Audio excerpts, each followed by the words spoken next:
Hey everybody, Scott Welle. Hope you're having a great day. And I survived the 100-mile run. Wow. What an unbelievably good and strange experience. And before I even talk about anything with the run, let me just first say I appreciate all of the text messages, emails, social media messages that I got before the race. I appreciate all the positive thoughts and prayers and everything else. Believe me, I needed every single one of them out there, because it was by far the hardest thing I've ever had to do in my life. I don't see me ever probably doing another one again as long as I live, and I've just gotten a ton of questions about the race, and because it's such a strange thing since then. So I'm just going to share a couple of points that I think relate to basically everything in life and some of the things that I learned. Hopefully you'll get something from it, and hopefully you won't think I'm too much crazier than you probably already do. So as far as the run, just to give you a breakdown of it, it took me just over 21 hours. So we started at 6 a.m. and I finished it was 21 hours and 6 minutes. So I finished at 3:06 in the morning. And that makes it one of the craziest things I've done, because previous to this, the longest race I'd ever done was Ironman, which was my worst time was just over 12 hours. So it was darn near double that time that I'm out there. And of course you're out there and you're running with a headlamp and through the night and everything else. And just an incredibly long, hard day. It was definitely rewarding, definitely fulfilling, but definitely challenging nonetheless. So, just as far as a couple of take-home points, I think everybody can probably learn from it. What most people I think don't realize about some of these events is that the longer the race is, the more mental it becomes. In other words, I'm not that much more fit than if any of you out there do triathlons or do marathons. I'm probably not that much more fit than you are. And there's really not that big a discrepancy, I feel like, between the people that do these things and the people that do shorter events. What it really comes down to is your ability to be mentally strong and your ability to say, you know what, start line is here, finish line is here, and I will do whatever it takes to get from point A to point B. That's really what it's all about. And you think about it, like if you're out there and let's say you've ever done a marathon, well, the longest run that most people will do leading up to a marathon is 20 miles. And that gets you supposedly ready physically to run 26.2. Well, it's not like you go out training for a 100-mile run and you do an 80-mile run to get ready for it. It just doesn't work that way. So the longest race I'd ever done before that was a 50K or 31 miles. And I'd done a training run previous to that where I ran about 10 miles to the start line of a marathon. So I got in about 37 miles, but there's a large gap between 37 miles and 100 miles. So at some point, it's just not even about physical. It's like anything in life. It is just about your mindset, and it's about your willingness to say, you know what, I'm going to keep going. I'm going to persevere. I'm not going to quit until I ultimately get to that finish line, whatever that finish line or that destination happens to be. So that's kind of the first point. And then the second point that it feeds right into it is surround yourself with good people.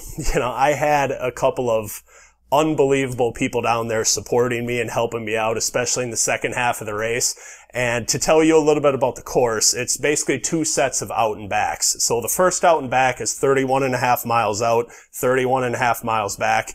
And you get back, that's the 100K point or the 63-mile mark. And you're back right at the start line when you're at that point. And the interesting thing about it is I looked at the stats afterwards. I think there were just over 300 people or just under 300 people registered for the race. Only 165 people actually finished it, which meant that a lot of people either dropped out at that spot or they didn't make the time cutoffs, or they just decided not to continue. And let me tell you, when you were back at the start line, and that is where a lot of people will end up dropping out, the hardest thing I've probably ever had to do in my life was to get back going, knowing that I could drop out right there at 63 miles and to say, you know what, job isn't done yet. I need to go back out and I need to do 37 more if I want to complete this thing. And I had a couple of people there that really kind of pushed me out there, and they said, you know what, Scott, if you don't do this, you're going to regret it tomorrow. You have to get back out there. And I'm just such a big believer in surrounding yourself with just quality, supportive people that are going to pull you up. They're going to make you better. And I can honestly say if it wasn't for these couple of people that were there helping me out at the race, I wouldn't be a 100-miler. I would be a 100K-er because I may have dropped out. So always do that. And then the last part of it is, leading up to the race, I don't talk about it a lot, but I wouldn't say that I was scared, but I would certainly say that I was very nervous leading up to the race. And it just seemed daunting, and I think about the last time I'd done something that daunting from an athletic perspective was when I did Ironman, my first Ironman 9 years ago, and I never completed a triathlon before that. It was kind of like, I just remember the week leading up to it, and certainly there were some sleepless nights going into the race, and you're like, what am I getting myself into here? Like, can I actually do this thing in front of me? Like, it just seems so daunting what's staring right in front of you. And I totally felt that with this race, where I was really, really nervous leading up to it. And I felt that way in other areas of my life. I think of my first high-level speaking engagements. Think of when I launched my first book, when I was teaching my class at St. Olaf this last semester. That was daunting and made me a little bit nervous. Think about the first time I went on TV. All of these things you kind of question. People kept asking me, are you ready to do it? Are you ready to do it? Well, how in the heck do you really know? Like, how do you know if you're ready to do something that you've never done before? And at some point, you just have to trust that, you know what? It will be okay. Maybe it's faith. Maybe it's just confidence and belief in yourself. I don't know what it is, but I do know. And the reason that I bring it up is I almost look at it like a pendulum. Like, if you are willing to put yourself out there in some area of your life, personally, professionally, athletically, whatever it might be, the more daunting or the more kind of nervous and sweaty you get about something over here on this side of the pendulum, the further it swings to the other side, and the more fulfilled and the more confidence you build, and the more it just builds every single thing as far as swinging the pendulum forward, where you just feel such an intense pride and satisfaction. I feel like that happens when you are just willing to put yourself out there. And I think of the times when I've gotten kind of bored and stale and life just kind of feels like it's just the same thing happening over and over and over again. It's because I'm not doing things that challenge me like that.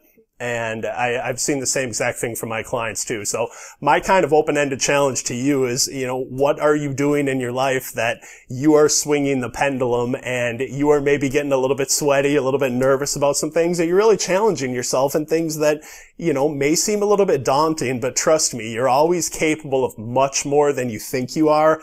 Me running 100 miles is proof positive. By no means do you have to do that, but I guarantee you've got a lot more inside of you, and you're capable of a lot much more than you probably think you are. So anyway, I hope those 3 points make sense. Again, I really want to thank everybody for all the support I've gotten throughout the course of all this craziness. And now it's time to move on to something else and rest up and let my body heal a little bit. So I want to wish you a great day. And as always, the best of health, happiness, high performance.